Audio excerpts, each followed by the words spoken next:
I don't have time in my life for that. I have time in my life for my chanting, for my reading, for my astonishment at what I'm understanding every day of Krishna's beauty and sweetness. I'm not interested really for much else. And if someone else is interested in what my Gurudev is saying, what we're saying, then I'm so much wanting to share with him this. But I'm not going to try and convince someone.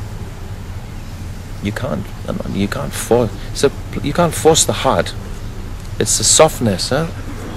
Something has to... Nitya Siddha. What does Siddha mean? It means perfect. If Siddha means perfect, and you are in the spiritual world, in perfection, how come something bad come? Then it's not perfect, is it? Yeah. Is it perfect? No. If something bad can come, if something is perfect, then nothing... I mean, we're devotees. We're talking about spiritual perfection. We're not talking about a material perfection. We're talking about our understanding of spiritual perfection. It has no, in English we say anomaly. It has no darkness. It has no black spot. If it's perfection. So in that perfection, you are saying that there is some badness and the jiva should fall? But Prabhupada spoke without this explanation explicitly because his disciples were so young. Has Bhaktivinoda Thakur spoken like that? Has Jiva Goswami spoken like that? Has Rupa Goswami spoken like that? Has Sanatan Goswami spoken like that? No, we don't listen to them, we just listen to Prabhupada. We don't actually listen to even Prabhupada, because Prabhupada says you are an Anugatya of Rupa Goswami, Rupanugas. We are Rupanuga, Raganuga.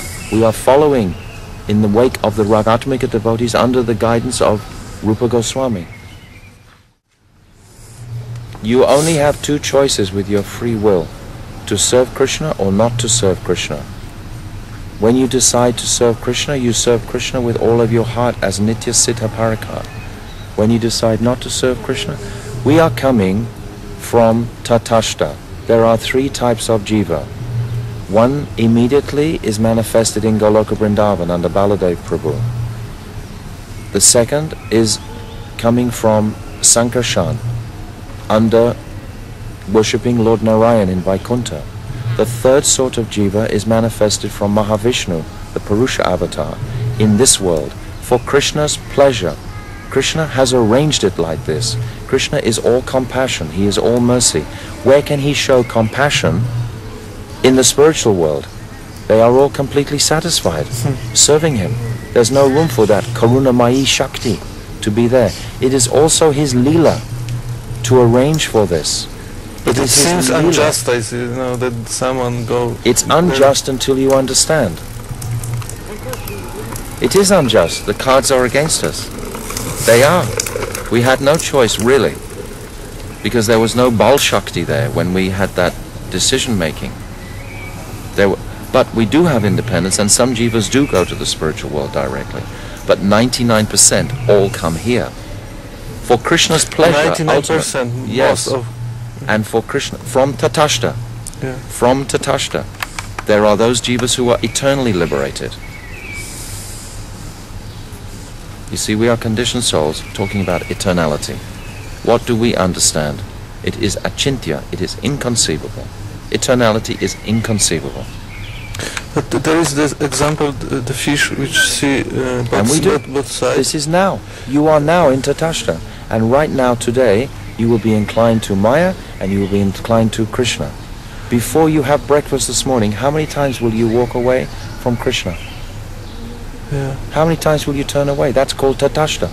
We are marginal nature.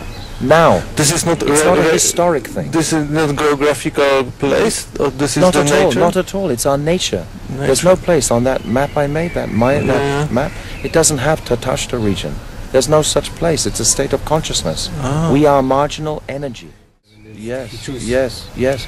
But it's now. We walk in Tatashta.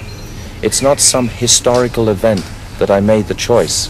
Prabhu, how many times will you make a choice today yourself? Before breakfast, how many times will you make a choice? Many. Many, yes. This is called Tatashta. So, If we think, I made the wrong decision in some historical context, then for heaven's sake, make the right decision now. If you think you have the confidence to make the right, then do it now. But we can't, because we're weak. Until we get that current from Guru, from Sadguru. Sad means perfect, from perfect Guru. That is the only strength that can make me maintain that pure vision. But in this example, it is said that Jiva can see spiritual world and material world. Yes. But now we don't see spiritual world. Yes, you do. Really? Yes, you do. When you see Gurudev, when you see devotees, when you see Vaishnavas, you see your degree, your adhikara vision. But it's not material, is it? All devotees have broken the boundaries of their consciousness. They know this world is not real. They know they have had many births. They know with their intellect all these things. Maybe they haven't realized in the heart, but with their intellect they know. And this is why devotees association is so important. If you're sitting with some people who are not devotees, they can't even begin to understand this concept. We don't appreciate what devotees are, because we're chanting. We don't sometimes, we become weak all the time, but we don't appreciate that we have gone over a boundary of consciousness. You cannot talk like this just with general people. They think the most important thing is to be happy in this world. Devotees don't think that. They might want that, but they know with the philosophy that this has no, reality to it. Happiness and distress, Matra Spashas to Kunteya, they just come like seasonal changes. So we can say that we start to see this both sides. There was no moment in which we can say that this was There was a moment. There was a moment also. But that moment is inconceivable. And this conversation will go on for 100 years. Because this year you will understand so much. And again some questions will come, and next year you will understand more. Because it's a growing conception of comprehension, of understanding. We cannot ever understand it until we understand the nature of my eternality. And when I understand the eternal nature of my soul, it's like a dream. You wake up, and then you can understand my spiritual identity, the reality of that, and that I was in a dream. It passes. But when I reach that stage, I never come back. This, at some point, you just have to accept. There's no excuse. You can't get out of it by saying but. Usually what the jiva wants, you see, in these discussions, they want to capture it in a box. And then they think, yes, I've understood it, now it's in my pocket. But it's not like that.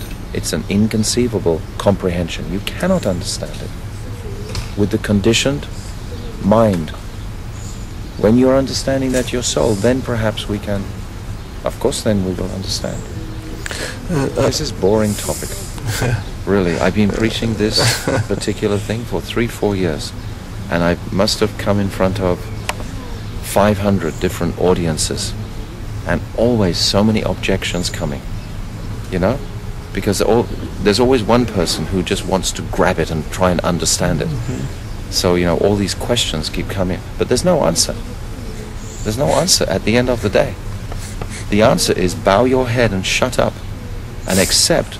If I come to your house, Prabhu, in Warsaw, and you have painted the walls blue, but I come in and say, why didn't you paint green? I much like green. It's your house. You paint what you like. Krishna can make the world how he wants.